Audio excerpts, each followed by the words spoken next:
Hi guys.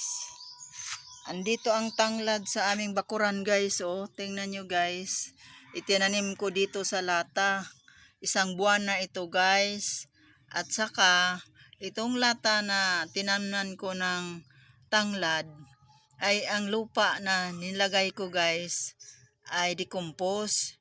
Yung mga nalalanta na balat ng prutas at saka yung mga dahon na lalanta. At matagal na ito guys na lupa na nilagyan ko ng mga lanta na mga dahon ng kahoy at saka prutas.